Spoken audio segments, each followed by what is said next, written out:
Are you on a mission, as myself, to improve the aging process? Do you want to thrive as you age? I know I do, and I am doing what I can to recreate myself today so I can create the best version of myself in the future. Let's learn how with Wild Health Precision Medicine. Welcome to the Low Carb Athlete Podcast, where we focus on discussing topics to help you burn fat, optimize health, and improve performance in life and sports. Transform the whole you from the inside out with the holistic method. Let's dive in.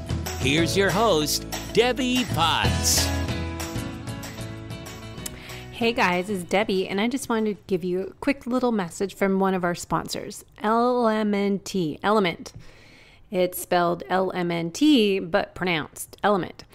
If you haven't heard about this, Element is a tasty electrolyte drink mix with everything you need and nothing you don't.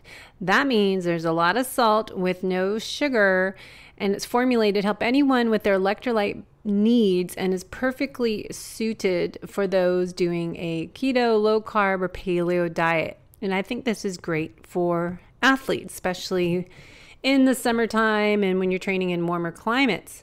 Element contains a science-backed electrolyte ratio of 1,000 milligrams of sodium, 200 milligrams of potassium, and 60 milligrams of magnesium. None of the junk, no sugar, no coloring, no artificial ingredients, no gluten, no fillers. That's it. I like the unsweetened one because the other flavors do have a little stevia, but stevia doesn't do well in my body. So I prefer the unsweetened Element, and I like the packets because I can throw them in my bike bag when I go on a long bike ride or when traveling, and I can just dump a packet in my water, and it keeps me so much more hydrated. Because remember, we don't sweat out water, we sweat out minerals. So check it out. You've got a nice little gift from them if you use our discount code Drink Element. I'll put the link in the show notes. But using the code Low Carb Athlete, you get a free gift with purchase. You get a free Element sample pack with any order when you order with Low Carb Athlete on our special URL code. So support the podcast, support Element. It's backed by science, and we love what they're doing. So try it out. So Wild Health Precision Medicine is raising the bar in healthcare. And I know there's a lot of options out there. I've found Wild Health Precision Medicine to be pretty fascinating because we're looking at not just lab testing with specific relevant biomarkers that help our health and aging process, but getting a custom DNA sequencing genetic analysis to help discover our own genetic code. So Wild Health's custom genetic analysis analyzes over 700,000 SNPs, or your genetic variations. Their physicians have identified as all these different SNPs that are the most relevant to your health and well-being. The sequencing reveals your personal needs across key pillars of health. And I will share a little bit of my own lab report that's called Clarity Report in this podcast. And then I will do a follow-up to go into my report a little more because it's very long. Lots of information. But their Wild Health program does include physician visits, health coaching, and a biological age test, which we will do on our next podcast interview, which is a cutting-edge epigenetic age test. And I don't know, we might share my results that I did on the next episode, but we can determine and analyze our DNA methylation. It's a more accurate way to identify factors that are affecting my aging rate. Aging is a leading risk factor for multiple chronic diseases. So the impact of slowing our biological age process means adding more healthy years onto your life, because I'm about improving the aging process to make it quality of life. I don't want to be the one just sitting around all day staring at the clock, not out enjoying myself as I get older. So when you're 80, 90, 100 years old, What do you want? What do you visualize yourself doing all day? What do you see yourself doing in life? Like overall, do you think you'll be traveling? Do you want to travel the world? Do you want to go on a senior trip to Greece when you're 80 years old in a van and under the Tuscan sun? Maybe go there and tour the little towns in Tuscany. I think that's what we need to start doing as we hit 50. We need to take ownership of our health and focus on not just the races we're doing this year, but looking at how we want to be showing up when we're older.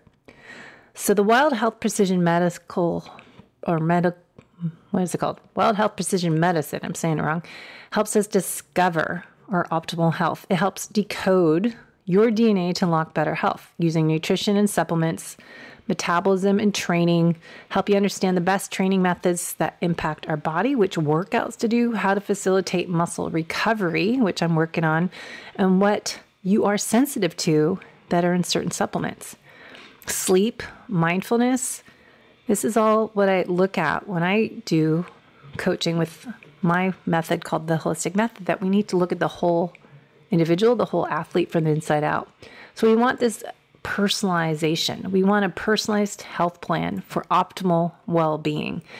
And that's what precision medicine is doing. Their genetics-based approach to personalized care, informed by biometrics, genomics, and lifestyle behaviors. And their health plans include individualized recommendations for diet, exercise, sleep, mental health, disease reduction, and more. So check out my report on the upcoming solo podcast, and we'll talk a little bit about it with Matt today. And we will go into the True Diagnostics age test on the next episode. So reach out to me with any questions. Enjoy the show. Hey, it's Debbie Potts, and I am having Dr. Matt Dawson on the podcast today to talk about precision medicine, wild health medicine, the Clarity Report, and more, as I am so into personalizing your program, looking at genetics, looking at functional lab testing, and putting together a program for a client to live their best life. So precision medicine program will go into what that is in the Clarity Report. I just wanted to share a little bit before we start with Matt on my report. So I got my precision medicine wild health Clarity Report. And what they do is look at blood chemistry and genetics. And then sometimes we need to add in more different labs, but we'll do this as a separate video, but just give you a little heads up. Pretty cool. Diet, nutrition, look at macronutrients based on my genetics and my SNPs. And then we look at fat intolerance, carb intolerance, saturated fat intolerance. It gives you a little dial, green, optimal, orange is darker colors, a little more less optimal. So we'll go into this. If you're interested, I'll do a full episode on my report. And then what I think is interesting, looking at my APOE status, for example, carb-related labs, A1C, glucose, insulin resistance, IR, triglycerides, HDL ratio, lipid panel. And I want to bring this up today on lipid panel because we've talked a lot and read a lot and heard a lot about total cholesterol isn't what we should be afraid of for heart disease. So looking at the different types of markers doesn't show here, but the LDL particle size and ApoB. So I want to bring that up because obviously my cholesterol has gone up and my HDL, LDLs, those look a little higher LDL, but why? What drives that up? And then macronutrient recommendations based on my genetic SNPs. So that's good information to work with a health coach to figure out what to do with that. So metabolism, my methylation cycle, go into this whole complicated MTHFR, dietary folate, protein, methionine, all this information. What does that mean? So This is a good reason too that, okay, I think I'm doing all the right things, but I'm having some red flags here. So my homocysteine, I want below 8, under 7. So looking at this, that, oh, I need some more folate. So this methylation status, as we went into briefly looking at how this works, vitamin B6, B2, B12, this is actually another reason why I never know why doctors just, my mom keeps getting B12. It's like, what about all the other Bs? They're getting left out. B12 isn't the only thing. So we need to look at this whole picture. So B12 and folate are on here, looking at correlating labs together, choline related labs, AST and ALT. What does that mean? And more. So I do this looking at all these interesting markers, right? And I'll be using this with clients, but super fascinating information. Metabolism and vitamins. This is just a generic report that genetic variations, omega-3s, the role of vitamin D, vitamin A, B12, E. So good stuff. So let's bring on Matt Dawson to talk about the history, the story, the mission, and his purpose. So I am going to stop sharing my screen and bring him on. All right, I have the Dr. Matthew Dawson on my podcast to talk about how we can improve the aging process, as I keep talking about how we can live our best lives, the second half of our life, how we can thrive and not struggle as we age. And just because we're athletes now doesn't mean we're fit and healthy from the inside out. So I've got Dr. Dawson to explain how we can live our best lives. So thanks. Thanks, Debbie. I'm excited to be with you. Now, you are involved in wild health, precision medicine, and I want to just start with the why. I always like to know, why do we start this program? Why do you do what you do? Tell us a little bit about your passion, purpose, and mission. Sure. Yeah. So I was a physician in traditional medicine before, and I really enjoyed it. I went into emergency medicine as a specialty, and it's exciting. It's fun, like saving someone's life. That's very rewarding. At the same time, I just kept seeing the same things come in over and over, even the same individuals come in over and over. And I just realized with the traditional medicine in general, it wasn't helping people. We were putting Band-Aids on things. We weren't getting to the root cause. It reminded me of a story that I heard, a kind of parable about a village on a river. And one day someone was floating by screaming for help. They all ran out and pulled the person out, saved their life. The next day, the same thing happened. They went and saved this other person. On the third day, someone finally said, maybe we should go upstream and see who's throwing people in. And that's how I felt, like in the emergency department. I was saving these people, pulling them out, but I really had a drive to go further upstream and try to help people optimize and prevent these horrible diseases that I was seeing. Key words, optimize and prevent. Yeah. Well, I think I wish more doctors would be starting to think outside the box. Like, why do we keep this happening, see this happening? And it's great to see more and more people from traditional medicine to go step out of that. And I think it's started to occur more. Do you think you've seen other doctors starting to look at things a little differently as yourself? For sure. The difficulty is the incentive model. Like, physicians and hospitals get paid to take care of these really sick patients, and they don't get paid to prevent and optimize. So that's been the barrier. In my experience, almost every physician wants to take good care of people and make a big difference. It's just the incentive model itself. It's really difficult to do that and make it work. So you have to have a motivated individual as well as the provider. And we've found lots of motivated people as well. And when you match that up, the motivated person with the motivated provider to optimize and prevent, that's where you really find the magic. Yeah. So do doctors get incentivized, money get paid if they do more pharmaceutical drugs? They get paid bonus for certain things? No, not for pharmaceutical drugs per se. I mean, in the past, there were some bad situations. I think that's been corrected in medicine in general. What I meant by that, though, is that for us, when we see a patient, we do an incredible amount. We sequence their DNA, we do all the blood testing, microbiome data, looking at the wearable data, all of these things, spend a lot of time with the patient.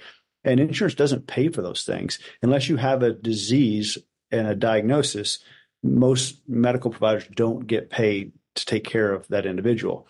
So what happens is people don't come in early. There's no preventative part. There's no optimization. Insurance doesn't pay for sequencing someone's DNA, although it's critical. Like, how do you take care of someone without knowing their operating system, like their genome, like what they're at risk for?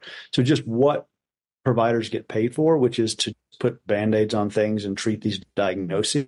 That's what insurance pays for. And insurance will pay for $100,000 a year for dialysis treatment, but they won't pay a couple $1,000s per year to prevent the kidney disease that gets them in that situation. Mm-hmm. Well, that's kind of part of my motivation lately is my dad passed away 2 years ago and I saw what happened. And then you're in the hospital setting and you just, it's incredible how that just kind of changes your mindset. Even though I've been in kind of the root cause medicine, functional medicine, health optimization space for 10, 15 years, but it's when you see your family members age and you see how they are treated by their doctors and the solutions that are given, it's very frustrating, but it's also empowering to me to do more of what I do and focus more on how we can improve the aging process. Because you just said kidney dialysis. We had a kidney doctor saying you need dialysis until you die, and it probably will kill you doing it, is what the guy told him. I had bedside manners. And then heart disease doctor, and then cancer type of doctor, and none of them are talking. They're just giving more medications, not finding the root cause and helping to prevent it. Instead, the only option you have is kidney dialysis. So yeah, that's a big topic. And I'm sure a lot of people relate that, especially our audience are endurance athletes, high performers. They're pushing themselves probably a little too much, and they're fit and active, but they're might be not healthy from the inside out so much because of what we're doing. So I feel the need to share, here's what we can do to improve a whole you from the inside out. I really love what you guys have done over the years at Wild Health Precision Medicine. Tell us a little bit what it is all about if people are not familiar with it. Yeah, well, that's a great. Yeah, I'm sorry to hear about your family member in that situation. That's one of the issues with modern medicine is we treat people like a collection of organ systems. You got a heart doctor and a kidney doctor and all this, and we're not. We're individual. We're whole people. So that's the approach that we take. And part of my inspiration was a family member as well. So Mike Mallon and I co-founded Wild Health.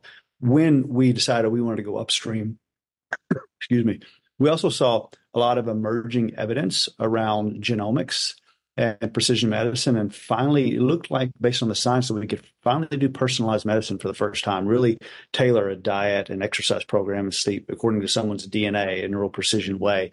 So we started doing this for ourselves, family members, friends who also trusted us when we first started. And my grandmother was one of the first patients that we took care of. And she had been diagnosed with dementia, with Alzheimer's disease. And when we saw her, instead of all the different heart doctor, kidney doctor, liver doctor, brain neurologist, the brain doctor, all these different, we treated her as a whole person. We sequenced her DNA, looked at all the advantages, disadvantages she has. That's her kind of human operating system. But that's only 20% of your outcome. The other 80% is epigenetics, what you do, the things you're talking about, what you eat, how you sleep, your stress levels, what you're exposed to. So we also did a really big panel of blood work, looking at all the factors that make you feel and perform a certain way now. We also looked at wearable data, like I mentioned, microbiome data, and we take all of that, and then we were able to come up with what is the perfect diet for her. Not the perfect diet for most people, but for her. How are we going to get her exercising the best? All of these things. And when we saw her back, initially she had a MoCA score, a Montreal Cognitive Assessment of 16, which is moderate dementia. And with dementia, you just want people to slowly decline, go 16, 15, 14, not go 16, 10, 5. And when we saw her, she actually had an improvement, a 25% improvement from a MoCA of 16 to 20, which we didn't talk about back then because people wouldn't believe you because it's just not what happened in medicine. And then immediately after that, we saw my mother because I was worried she'd have the genetics like my grandmother did. And sure enough, she had an ApoE4 gene that made her 2 to 3 times increased risk. We put her on the same program. Within 3 months, she lost 40 pounds, said she felt 20 years younger. We put Mike's mom on the program. She lost 80 pounds, got off all of her medications. And those personal experiences are what made us then decide to go all the way in and do this precision medicine. So that's what it is. It's taking that holistic approach, a really deep dive into the data, the DNA, epigenetics. We also do DNA methylation testing related to their epigenetics. We look at about 1 million sites on someone's genome to see how much every gene is turned up and down, as well to look at things like biologic age and age pace and things like that. So that's what precision medicine is, getting an incredible amount of data and come up with precise recommendations for someone to optimize and prevent. Mm-hmm. So if someone starts the program, they get blood chemistry panel and a genetic test? Tell us a little bit how the program operates. Yeah, so everyone that comes in, and we have, again, my mother and my grandmother, but we also have a lot of pro athletes, Olympic athletes, NBA players, NFL players. Regardless of who you are, we start the same way. We signature DNA, again, that's 20% of the outcome. We do the epigenetics, like I mentioned. We use a company called True Diagnostic that has really incredible epigenetic testing. We do blood work, a big panel of biomarkers, and then sometimes microbiome, sometimes a lot of other tests depending on what the person needs. But everyone gets the DNA, the epigenetics, and the blood work to start. And from that, we've developed a platform, an AI-driven platform. We've spent an incredible tens of millions of dollars on this platform to be able to take those millions of data points and make the recommendations. And then everyone gets a doctor and a health coach. So if unlimited health coaching with the health coach and the physicians, 4 visits a year. And so you have someone then walking with you through the process and helping you actually put the recommendations in place and get the results. How do you feel that this program sets apart from all the different options out there? It seems to be a growing area, but you guys have been around a little bit longer. What do you find that makes you unique and effective? Yeah, I think there's a lot of places where you can get your DNA tested. We think DNA by itself is almost worthless because, again, just like you're not a collection of organ systems, you're not just your DNA either. Your DNA is not your destiny. So we also need the blood work. We need the epigenetics. And also we use a technique that was kind of lost to modern medicine. We found some ancient textbooks and it talked about this thing called talking to your patient.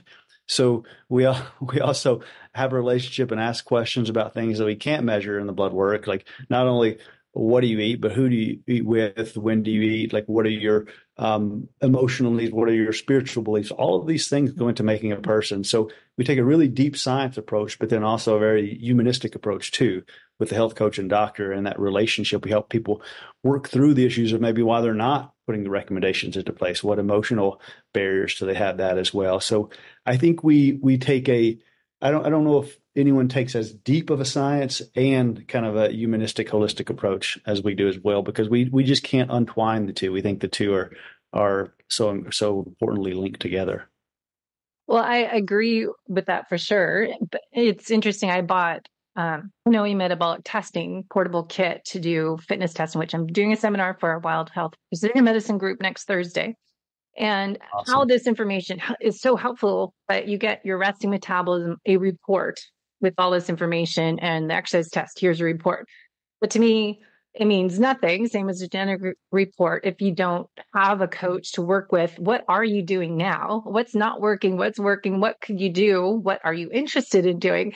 And it's the same kind of thing. I think so many people get these reports and it just goes into a file or pile of paper that is not actionable items. That how are you going to implement some of these strategies to create effective change to get to your goals, whatever setting your goals? What do you want out of this? Or else it's just more money people throw away on biohacking events.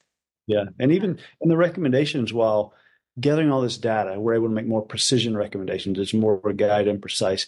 It's still precision medicine. It's not perfect medicine. So people are so complex. Having the health coach and the doctor follow along is critically important because we may make all of these recommendations based on the data, but then we want objective markers of are we having success or not? If our goal is to increase your VO2 max, sure, we'll give you a plan to do that, but then let's retest your VO2 max and see if we're making progress or not. So I think the longitudinal component of it is really important too, not to just get the report, like you said, and then let someone figure it out on their own. Well, yeah, great question there is when should you retest? Get all this information. Do you need to do genetics again or just get your blood chemistry every 3 months? What do you suggest for retesting and follow-up course correction? Yeah.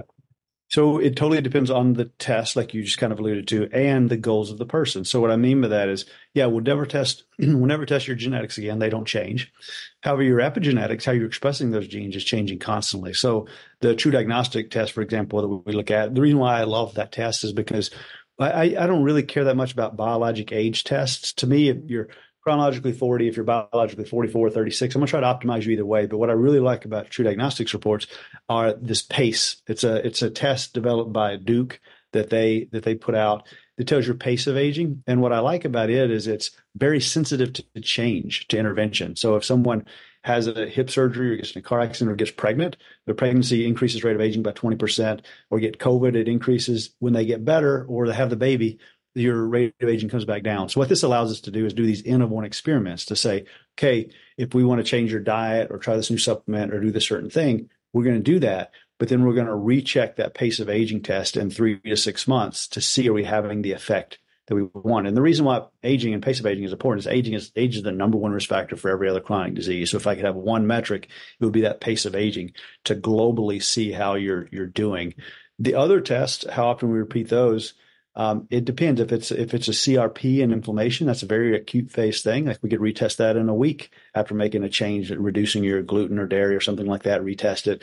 Or if it's something like hemoglobin A1C or omega-3 index, if those are off, those take a few months to really change. So it totally depends on the metric and the go and what we're after. It's VO2 max, like you mentioned, probably going to be 6 months of training before we really test that again, just because it takes a little while, unless you're brand new. But if you're already a pretty trained athlete, it takes a while to have an impact there.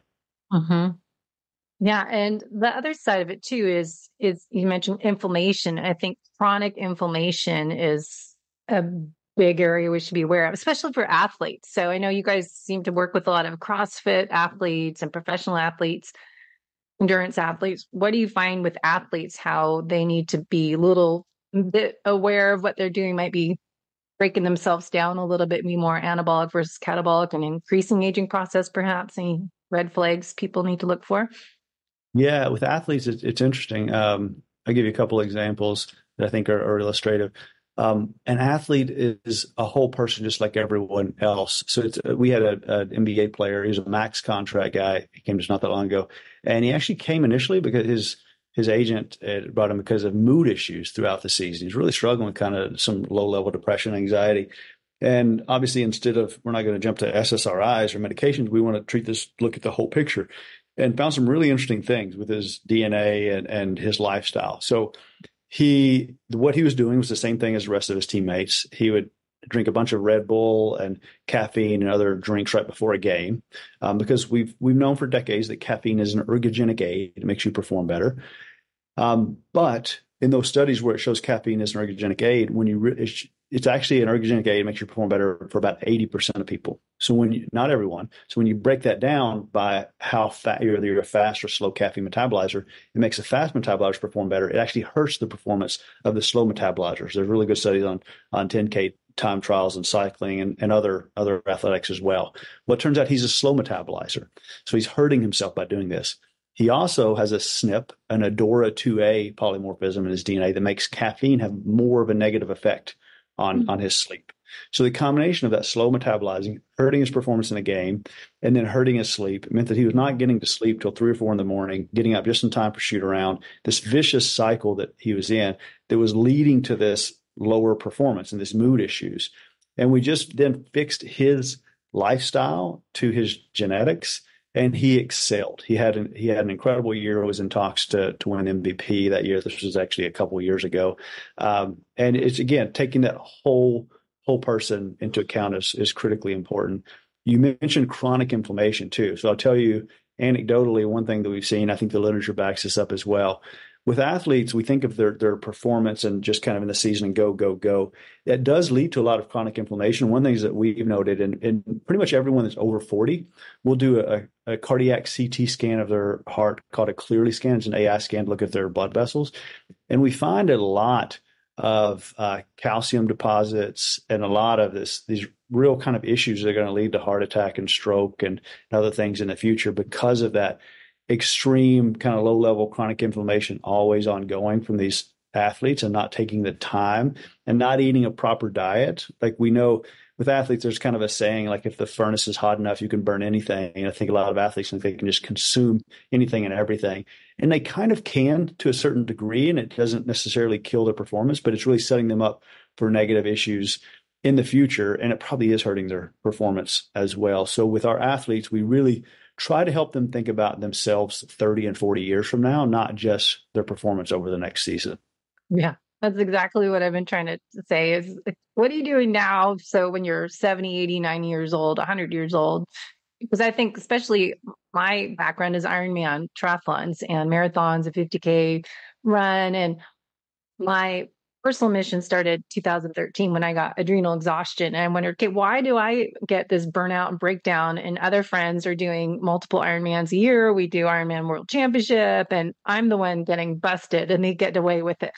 It's like, what? So that's kind of led me into genetics. Like, okay, how can I not tolerate that load that other people can? And I think it's so important to look at what are you doing now to improve yourself later, not just focusing on your race, because I think looking at blood chemistry panels and reading about leaky gut for a lot of athletes is an interesting area to go into. Like, okay, is your workout actually causing gut issues? And is that leaky gut, as I was diving in rabbit hole of Dr. Fasano's research of all disease starts with a leaky gut and how that can impact an athlete's performance in life and sports. Yeah. It's interesting. So when Mike and I first got into this and first started looking at our DNA, I was doing Ironman racing at that time as well. I'd not competitively. I was too slow for it to even count. It shouldn't have counted. I was so slow, but I'd done done a 50-mile race and some other ultras like you had mentioned. And it was a real aha moment for me looking at my DNA for a couple reasons related to kind of athletics. One, I noticed that I had a couple SNPs, right, ACTN and a couple others that made me need a little more recovery than other people. And at the time, I couldn't put my socks on in the morning without sitting down, just of how much inflammation and back pain and things and stiffness. And I also noticed I'd had a lot of ligament and tendon injuries. And I also noticed I had a collagen 5A1 SNP that meant I needed more collagen protein. And so when I made those two changes, getting more recovery and more collagen protein, bone broth, sardines, those kind of things, my performance really went up, and I just felt so much better. And I just realized, I can't, just like you, not doing the exact same thing as everyone else. I needed to do it differently than what a standard training program or standard diet would be for an endurance athlete, because everyone's so different. And one thing that I noted from what you were saying is, why did I get it and these other people not get it? I think it's interesting though too, a lot of times, people don't usually post like about their adrenal fatigue on their Instagram stories and stuff. So you never know like what other people are struggling with.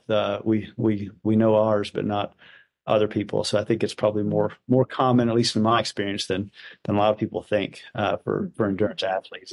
I ended up stopping the long distance endurance stuff because I just decided it was causing more problems for me long term. Than I loved it, but my love and passion for it, I found I could put somewhere else. And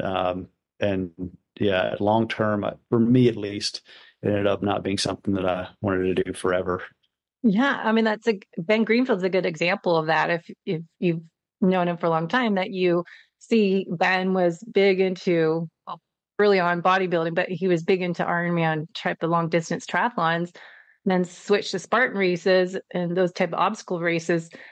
And then he realized he's doing more damage than good. And now he is into more strength training and, other recovery methods and hot, cold and all that, different strategies and time in nature and walking. And so it's really interesting to watch him as an example of going, okay, my body doesn't do well at this. I'm actually causing more damage, and let's reverse re-engineer everything and figure out what to do to be my best self so I can be best father and husband and family member. So I think it's good to individualize all this information.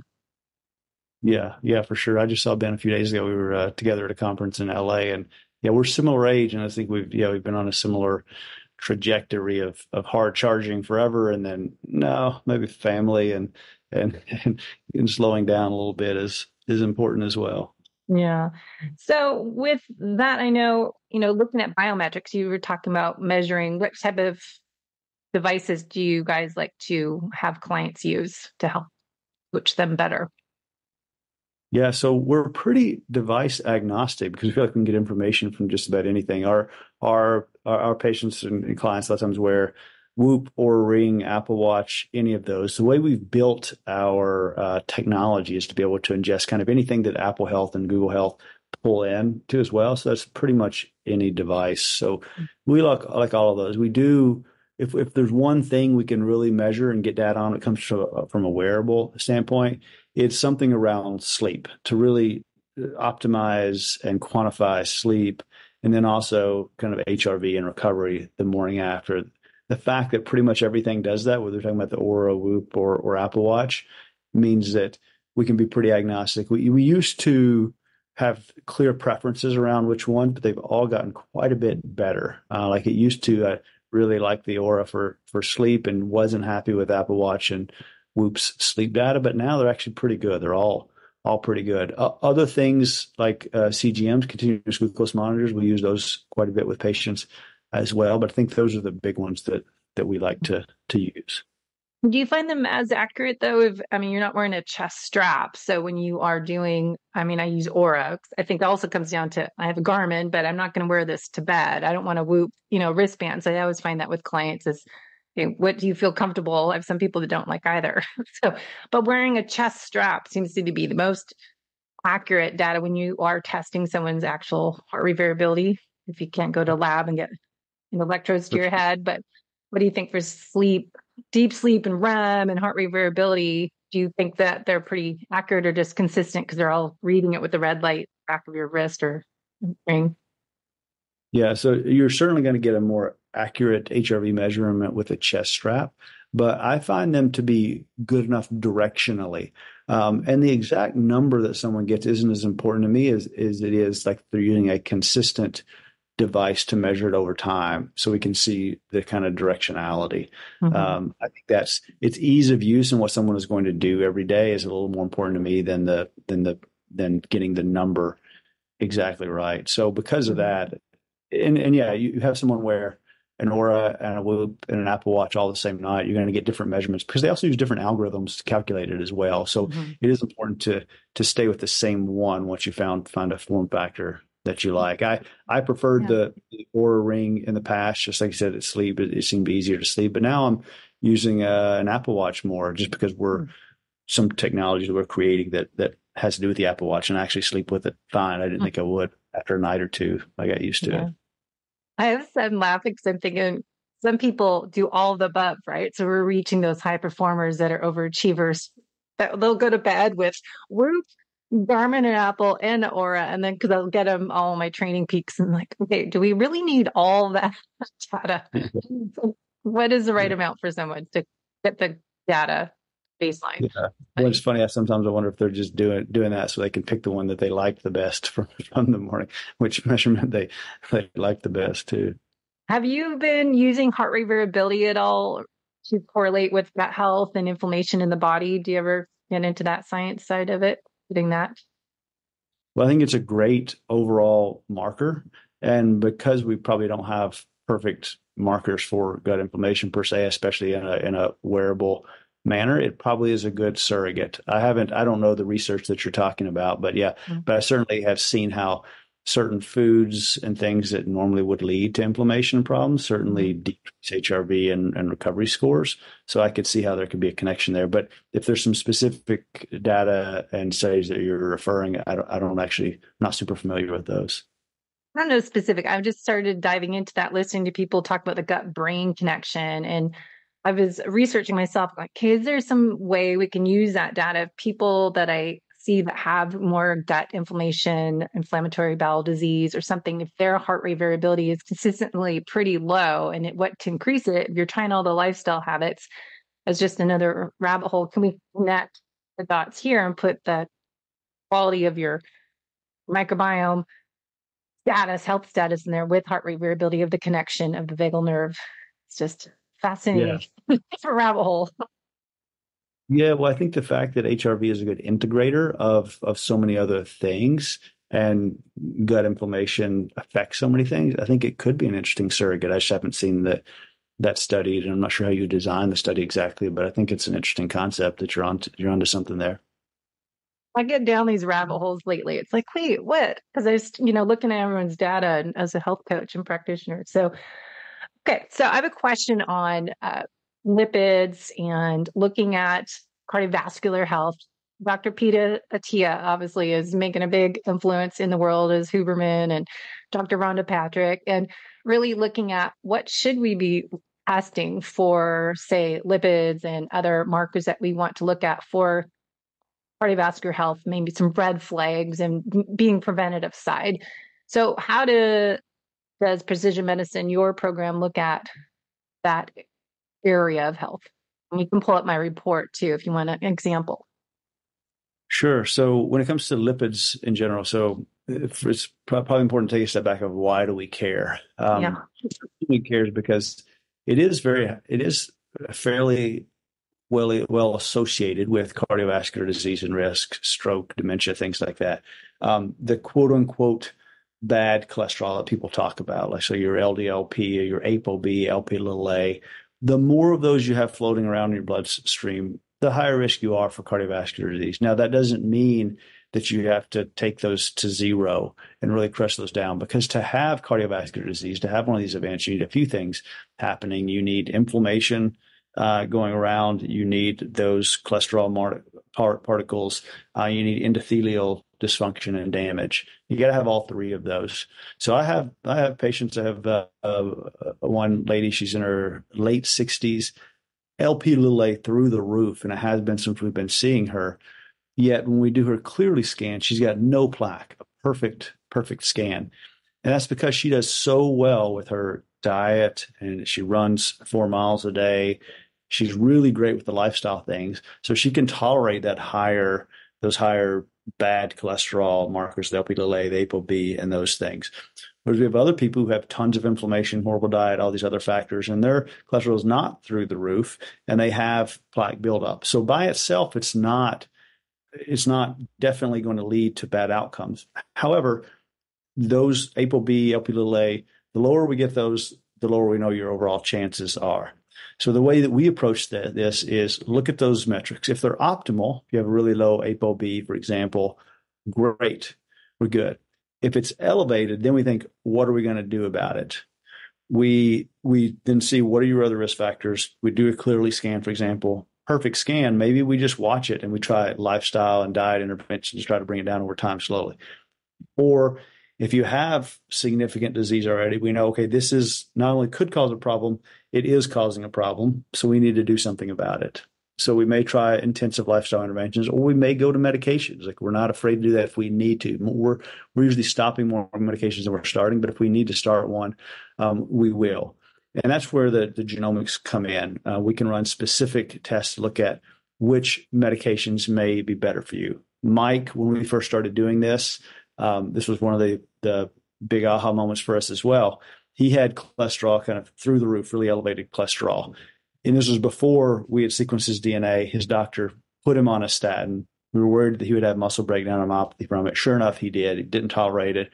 Really bad side effects. And then when we looked at his DNA, he had a SNP that almost guaranteed him to have that muscle breakdown and myopathy. And if we had known that before, we could have prevented that, and he could have tried a different intervention. So now ahead of time, if we're going to do an intervention for someone, we take a look and see what medication are they going to respond to the best. Yeah, I think that's important. Because I think it's looking at the whole panel and looking at CRP, correct, and the cholesterol, but there's a lot of information as ApoB out there. And so looking at the different markers in your genetics, I think, is what a lot of people are not getting done. I have clients, personal training clients I've known forever, see this top doctor, but they're still looking at just cholesterol. Your cholesterol is high, and not looking at the different specific markers as today's kind of modern medicine is looking at more preventative, LDL. Yeah. And I kind of skipped over that because it feels like, it's crazy to me that anyone is still just getting a total cholesterol number and an HDL and an LDL. Like, so yeah, if people are still getting that and your doctor's just measuring those measurements, I would say probably go see someone else. I skipped over assuming that everybody knows at this point that, it's these other ones that are more important, the LP little a, the ApoB, and those. To do an NMR lipid panel is, I think, pretty necessary at this point, and it's a big red flag if you're not getting that from your physician. But I see it all the time. I have clients that see specific, VIP concierge level doctors. And I have people that actually went to the Mayo Clinic to do their executive program. And I was stunned that their markers were so old school. But, okay, you're spending a ton of money seeing these specialists that are supposed to help you with longevity, but they're not testing any of these modern day markers that we have science to back it up. It's crazy. Yeah, and it's scary too, because it just points to me like, well, what else is this provider doing that is 10 to 20 years behind as well? So yeah, you definitely need a good panel to get a good idea of what to. So I know we have short on time today, but can we look at I want to share my report real quick. For example, I was showing at the beginning of the show. I think it's just a good example.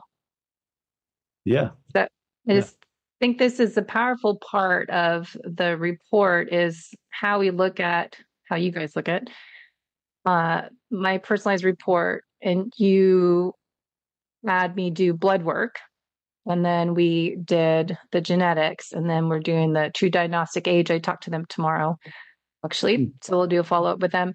But with this, I think it's such a good information that they work with the doctor and the health coach to see, because I've done different tests, and I know personally, I can tell I don't tolerate a lot of carbohydrates, but the saturated fat, I think, is good information. I know this way, learned from Ben Greenfield when he did the program years ago, started talking about this, that not everyone, when people get into doing low carb and higher fat, and they're, figuring out their tolerance and they can't digest it properly. Can you give us any tips on here where we need to look at and why this is so important to look at these markers?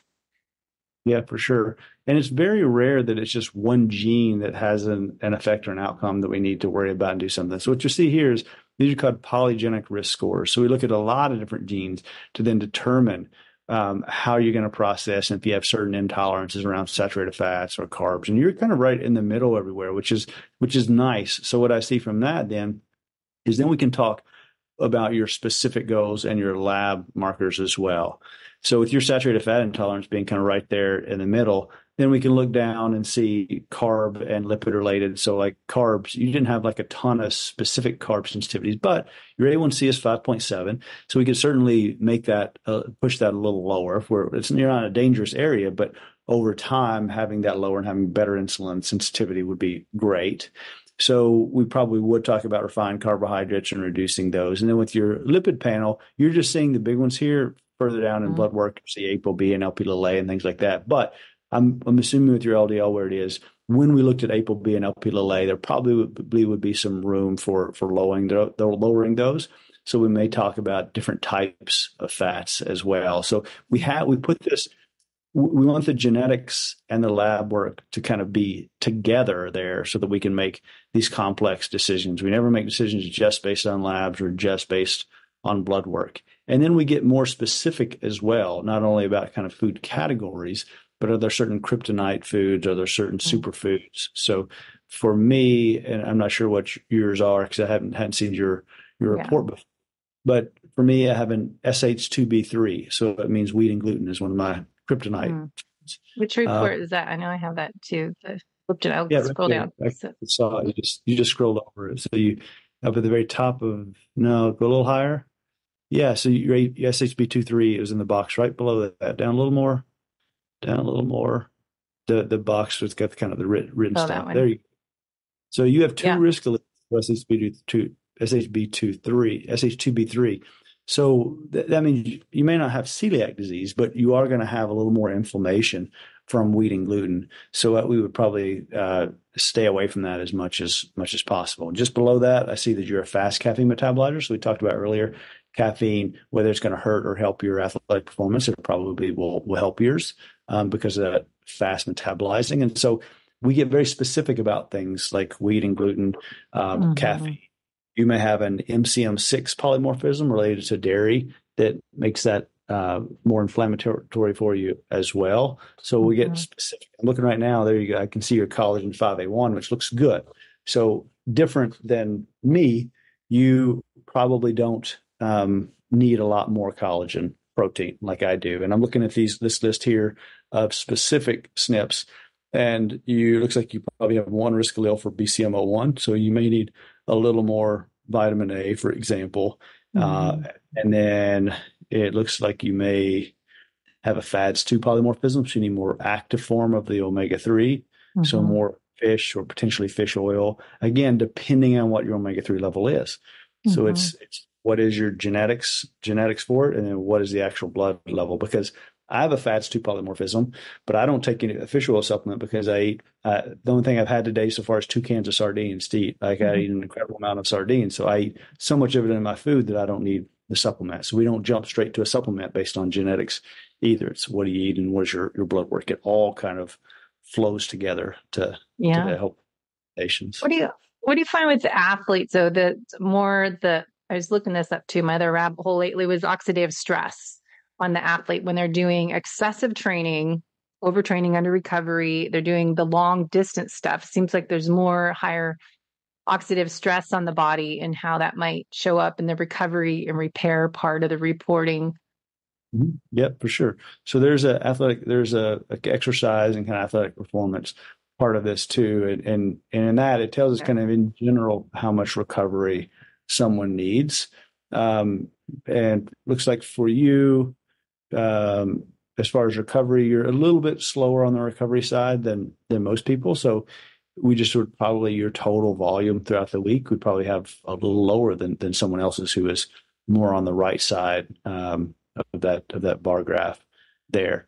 So that's how we would use that. Obviously, just kind of exercise science in itself is important in designing the program, but this is just one more bit of information to plug into that. And so for that too, the slow recovery, if you got to put a lot of volume in, we would talk about things that would help that recovery. Like I just mentioned, fish oil and omega-3s, that tends to help muscular performance and recovery and decrease inflammation. So that may be something that we would try to work into the diet more in someone who is a slow recovery in general. We always focus on sleep. It's so critically important.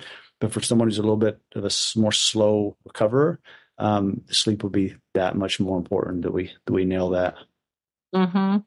I really prioritize my sleep after my adrenal exhaustion. When you're up at 2 a.m, red flag, staring at the ceiling and can't sleep all night. Once you go through that, it's got to be your priority. So I always find genetics interesting in how we, like you said, you still need to personalize it, not just go by genetics, but look at what you are doing, what the blood chemistry panel is saying, all the other data you can collect together and fitness, like a VO2 max test, figure out their zones. But I think it's so interesting to look at how you can create more of a personalized program for someone's fitness training schedule based on this data, as well as with the other information, the clues we collect. Yeah. But does it say anything women versus men? That probably doesn't show up in genetics, does it? Or at all? So no, the genetics itself, luckily, most people already know their sex, whether they're a man or woman. So no, I mean like Stacy Sims No, I know what you mean. I mean, the high versus low intensity. Women need more sprint training. She always is talking about that we need less long, slow distance, zone 2 and more zone 4, 5 as we get older. It wouldn't show up here 100%. at all. 100%. And I was obviously joking with that. What I was remember that where I was going with it is the fact that we know, talking to a man or a woman genetically, that totally comes into play. Like I really love Stacy Sims' book, and now I'm blanking on Next Level.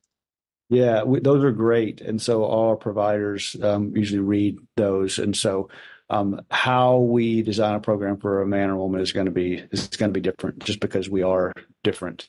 When we don't get that so much from these genetics exactly, but just knowing that men and women respond differently to different things, we definitely take that into account.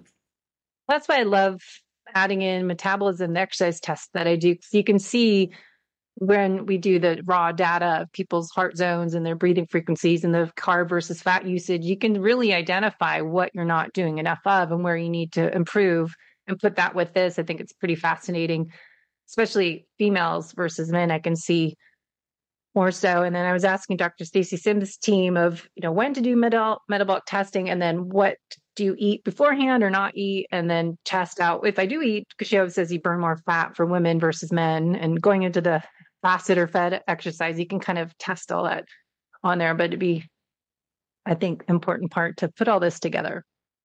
Yeah, and I love that you focus on that a lot. I think any coach that's not taking that into account and is just treating their male and female athletes exactly the same is doing them a disservice. So it is important. And I think the recovery part, this one's huge, because I know I can use intuition, but sometimes you need to see this and then look at your heart rate variability score as you're collecting that data. Just more clues we collect to personalize a program. But sometimes high performers and athletes following a training peak schedule or whatever their coach gives them, they don't know that, oh, my performance, if I didn't run for 3 days in a row, actually ran faster and I was stronger. But if I ran day after day, these people doing 5 days of running in a row, they're kind of just getting slower, not faster. So it's good to put this into part of the personalization program.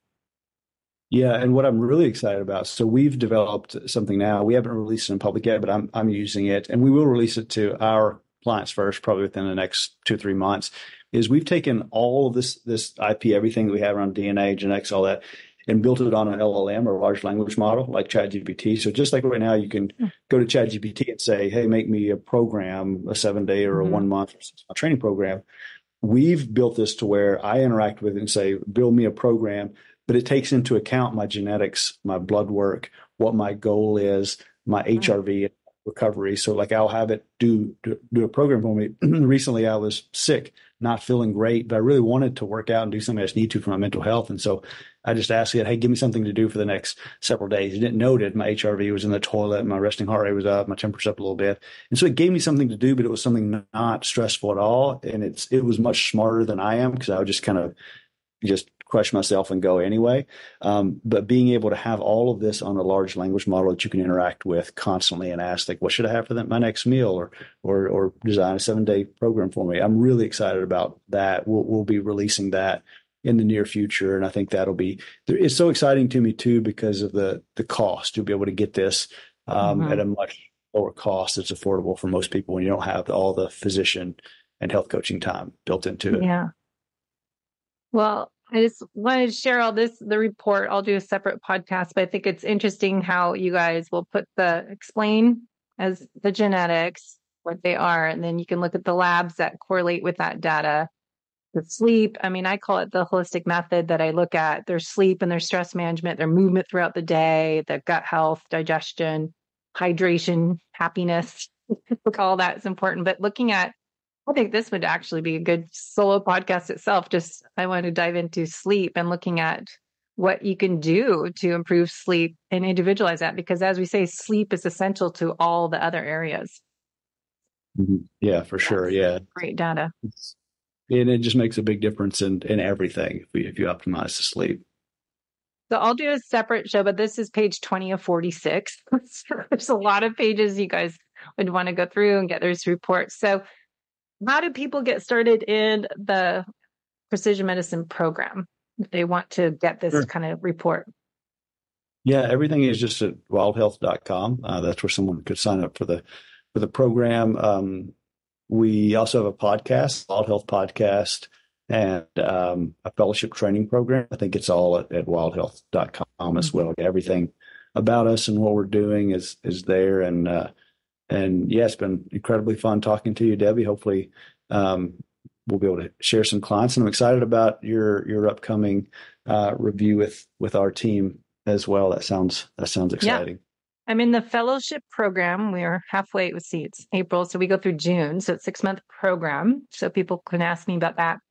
I think it's great information. And for me, that's been like a personal trainer and a coach in athletic triathlon run coach, and then FDN practitioner, and I'm a nutritional therapy practitioner. To do this program, because I've done Elk and Greenfield stuff, it really helps me kind of put it together. But also, I love the behavior coach part of it that we've been diving into, because as I've been doing this so long, to really turn things around when you have a client to have them take ownership of their own health. I don't tell clients what they need to do. We help figure out, let them be the CEO of their own health and their journey.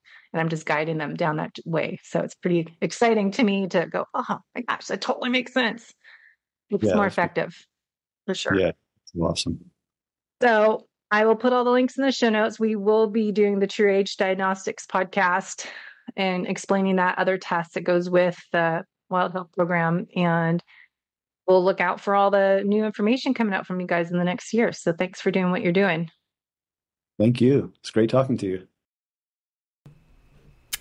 Hey guys, it's Debbie. And if you like what you listen to and you're curious and want to learn more on how you can be a health optimizer and take ownership of your health in the future when you are 70, 80, 90 years old, let's talk.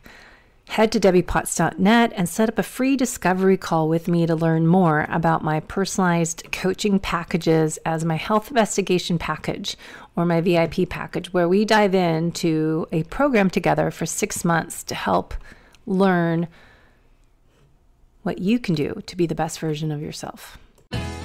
Thanks for listening to the Low Carb Athlete Podcast. If you have any questions, feedback, or topic suggestions, let us know on Facebook or at debbiepotts.net. You can help us continue and grow by leaving a review on iTunes. Thanks again, and see you next time.